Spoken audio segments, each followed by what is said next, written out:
श्री राधा वल्लभ श्री हरिवंश सदगुरुदेव भगवान के चरणों में दंडवत प्रणाम।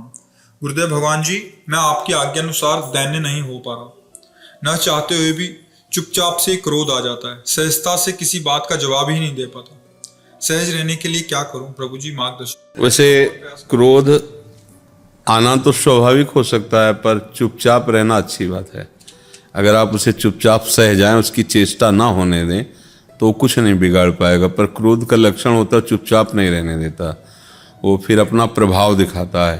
तो अगर क्रोध ही आता रहा तो फिर हृदय पवित्र कब कर पाएंगे। यही तो सब गंदे करते हैं, काम, क्रोध, लोभ, मोह, मद मत्सर। तो क्रोध तो तब आए जब हम अच्छे हों और सब लोग बुरे हों, तो बुरे के ऊपर क्रोध आता है ना। तो अगर लौट के देखो तो हम बुरे हैं, इसीलिए तो क्रोध आता है ना। तो फिर हमको सुधार करना चाहिए। बुरा जो देखन में चला, बुरा न मिलिया कोई, जो दिल खोजूं आपनो तो हमसे बुरा ना हो। आप देखो ईमानदारी से, बचपन से जब से याद है तब से अब तक, क्या आपने सब काम सही ही किया है क्या विचार करके? तो फिर हम दूसरे पर क्यों क्रोध करें? जैसे मान लो बच्चा है, परिवार का जन है या कोई पड़ोस का जन है, जो हमने गलतियां की, अगर उससे वो गलती हो रही, तो जैसे हमने अपनी गलतियों को क्षमा करके कभी अपने को दंड नहीं दिया, ऐसे उनको भी क्षमा कर दें। अगर हमें बच्चों से क्रोध दिखाना पड़े तो दिखावटी करें, नाटक वाला, कि इनका सुधार हो जाए। अंदर से हम क्रोध ना करें।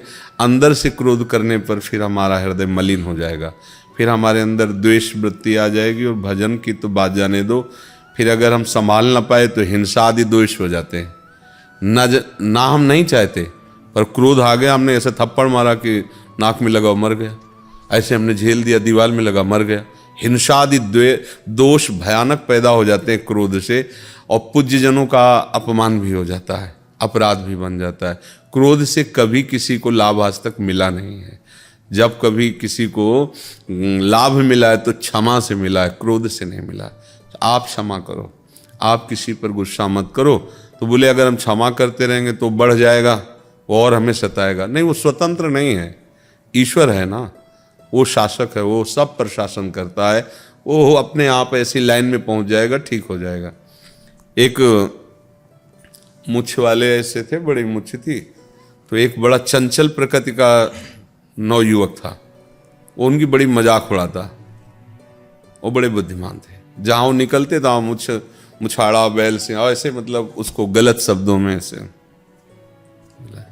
2 रुपया दिया, कुछ खा लेना।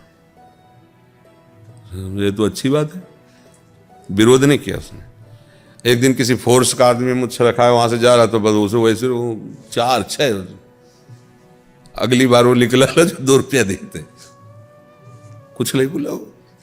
वो ईश्वर भेज देगा, वो तो तुम चुप रहो। क्योंकि तुम अपनी वृत्ति क्यों बिगाड़ोगे? तुम परमार्थ में चलना चाहते हो, उसको ऐसा मिल जाएगा कि वो उसके पुरिखा भी तृप्त हो जाएंगे। ये एक से एक देखो, अगर ऐसा ना हो तो जो संसार को मिटाना चाहते हैं वो लोग मिटा देना संसार को। कहाँ मिटा पाते हैं? मान लो आतंकवाद है या अन्य जो ऐसे समुदाय हैं कि लोगों को, तो कहाँ मिटा पाते हैं? उतना ही कर पाते हैं जिनका प्रारब्ध नष्ट होने का, उसी संयोग से नष्ट हो जाते हैं।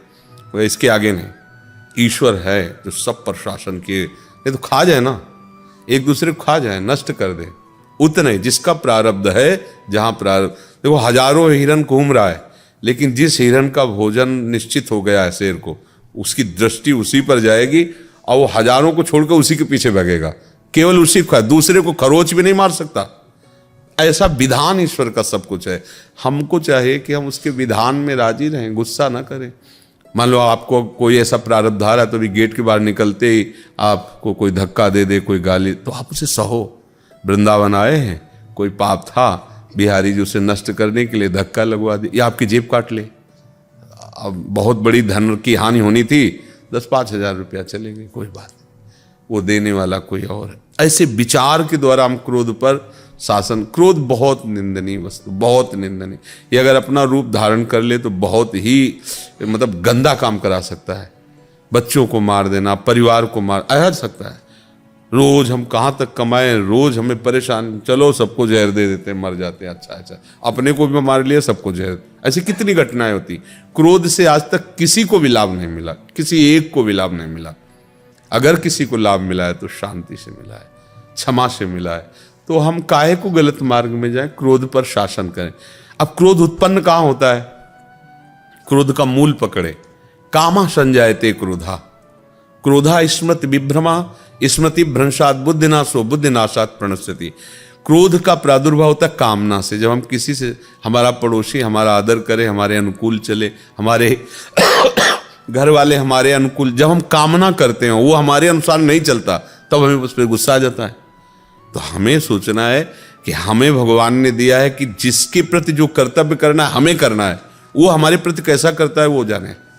हमारा कर्तव्य कैसा होना चाहिए पड़ोसी के प्रति, हमारा कर्तव्य कैसा होना चाहिए परिवार के प्रति। अगर हम इस बात को देखेंगे कभी गुस्सा नहीं आएगा। हम देखते हैं कि हम तो अपना कर्तव्य करना पूरा प्रयास से, और वो हमारे साथ ऐसा करता है, हम कब तक सहेंगे, अब देख लेंगे, गड़बड़ हो। ये आपका कर्तव्य नहीं है। आप परमार्थ के पथिक हो, आप महान मार्ग के उपासक हो, इसलिए आपको सहना पड़ेगा, आपको ऐसा बनना पड़ेगा। तो अब आर्मी में जाना है तो दौड़, ऊंचाई, कूद, लंबाई, निरोग, ये सब आपको करना पड़ेगा। अगर नहीं तो बिगड़ बैठो।